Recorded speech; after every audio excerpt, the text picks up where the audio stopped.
Hello, welcome to another video! As you can tell from the title, today I'm doing the Finally Fall book tag. I did do this tag last year, but Jess from Jess Reads Books has tagged me to do it again this year, so I'm gonna do it again, and I'm not gonna complain about doing it again, because fall is by far my favourite season, so anything fall related gets a big thumbs up in my book. Of course, I will leave Jess's link down below to her video so you can go and check that out, but without further ado, I'm gonna get into this. So, how many questions are there? I can't remember. There are 10 questions and then an 11th one to tag some people, so let's just get on with it. Question number 1. Sorry for looking over there, my iPad's over there with the list of questions on it. I will try not to, but I probably will. Question number 1. In fall, the air is crisp and clear. Name a book with a vivid setting. For this, I'm going with Witchborn by Nicholas Bowling. 1. The cover just screams autumn. I have spoken about this before in a vlog or a wrap-up or something or other. You may have heard me talk about it. This is set in like 1855's London, and the setting is so vivid. Like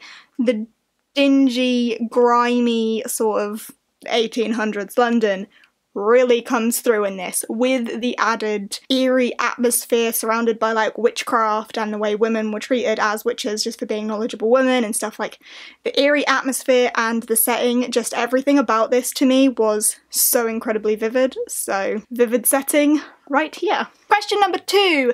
Nature is beautiful but also dying. Name a book that is beautifully written but deals with a heavy topic like loss or grief.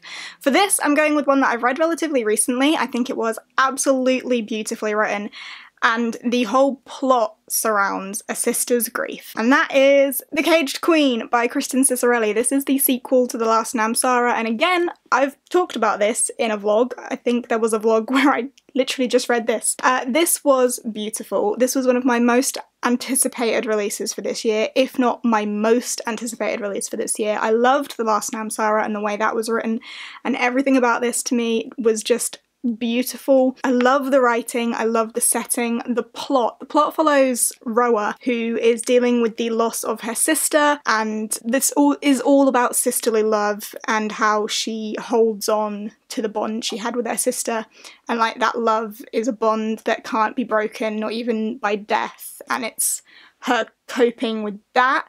I won't say too much more because spoilers, I don't want to spoil it, but beautifully written, and the whole topic is grief and the loss of her sister. I loved this book so much. Question number 3 is fall is back to school season. Share a non-fiction book that taught you something new. Non-fiction, quite simply, just isn't my cup of tea. I don't read it, ever. I don't, like, the only non-fiction books I own are The Art of Howl's Moving Castle and Spirited Away, and that's it. I don't do non-fiction. Maybe I should more, but I just don't, so I don't have anything for this. Very sorry. Question number 4 then is, in order to keep warm, it's good to spend some time with the people we love. Name a fictional family / household / friend group that you would love to be a part of. For this, I thought about it quite deeply, and I thought of like the typical friend circles that I would want to be a part of, and then I thought I'd take it more of like cozy, homey feels, like a family that I would love to live with. And then I came to the conclusion of Howl and Sophie from Howl's Moving Castle. Like after the events of the book and them being a happy family, I would love to live in that moving castle with those people. I think the characters are fantastic. I just get warm, fuzzy vibes from this book. I mean, this story is basically my childhood, so that alone will give me the warm, fuzzy, homely feels. But yeah, I would love to be able to live in that family, be a part of that family. It would be so just cozy and lovely. So lovely. Question number 5 is, the colourful leaves are piling up on the ground. Show us a stack of fall-coloured spines. I came prepared for this. Fall-coloured spines. All here. So we've got Laini Taylor's Muse of Nightmares, Sal Butterhere's Torch Against the Night. We've got some Rick Riordan, Percy Jackson, and then The History of Bees by Maja Lund. Very autumnal spines going on just here. Question number 6 is, fall is the perfect time for some storytelling by the fireside. Share a book wherein somebody is telling a story. I actually struggled to think of an answer to this because I'm pretty sure I did The Name of the Wind last year, and obviously that still stands. But I was trying to think of a different answer. I didn't just want to repeat what I said last year. So, going with saga. This might not be a cozy fireside story, but it's told like from the child's point of view looking back, like she's telling the story of her past, so definitely qualifies.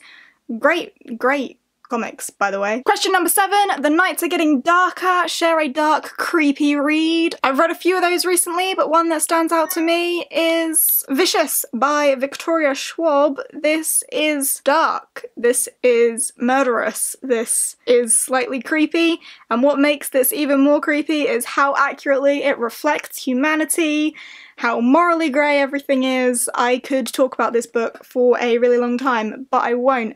I do have a full review on this on my Goodreads. Like, I actually wrote a review. Who am I? Crazy person. Yeah, this is dark and creepy. And if you haven't read it, I strongly suggest you do. Victoria Schwab is a queen in my books. She can do no wrong. This blew my mind. Sorry, I just had to briefly stop filming because the FedEx guy turned up to collect a massive box of books. Funny story, HarperCollins accidentally sent me a box of 30 copies of the same book, so they are on their way back because I do not need those. Anyway, before he interrupted, I was saying that Vicious by Victoria Schwab is dark and creepy and you should read it. And I'm gonna move on. Question number 8. The days are getting colder. Name a short, heartwarming read that could warm up somebody's cold, rainy day. For that, I'm gonna go with another one that I've read relatively recently, and that is The House with Chicken Legs by Sophie Anderson. This is a Russian folktale retelling, which is like way up my street. If you couldn't tell, I might go on about it, maybe just a little bit, that I'm into that, so sorry.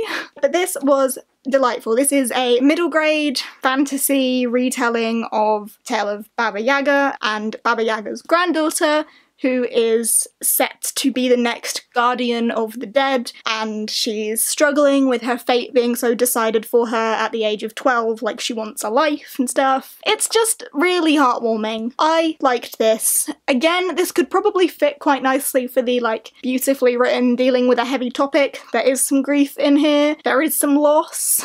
It's just a really lovely tale and a quick read as well, so a cozy night in with some of this would be quite nice, I think. Question number 9 is fall returns every year. What is an old favourite that you need to return to soon? And for that, I may well have said this last year, I can't remember, but I still need to reread this, and that is I Am Number 4 by Pittacus Law. I still need to reread all of the ones I've read in order to actually finish the series, because I haven't done that yet. And it's really about time I do. I don't reckon I'll squeeze it in this year, but maybe next year, I don't know. I've reread this book so many times, you know, I could definitely fly through it pretty quickly if I just sat down to actually do it, so I need to reread this series. Someone please hold me accountable that by the end of 2019 I will have done that. Please. Question number 10 is fall is the perfect time for cozy reading nights. Share your favourite cozy reading accessories. Blankets, lots of them. I tend to like burrito myself up in like 4 with a big old cushion behind me, cozied up, in fuzzy socks, maybe pyjamas. I'm not really a lays about in pyjamas sort of person, but depending on the time of day, maybe pyjamas, but definitely fuzzy socks. Like if I can get away with wearing fuzzy socks all the time, I will. Okay, so that's all 10 questions. Question 11 is spread the autumn appreciation and tag some friends. I am going to tag some people over on Twitter rather than here because mind blank. So I'll do that at a later stage. But if you haven't been tagged, if you want to do this video, consider yourself tagged by me, absolutely. If you've enjoyed this video, give us a thumbs up, chat to me down below about all sorts and everything, and I will see you next time. Bye!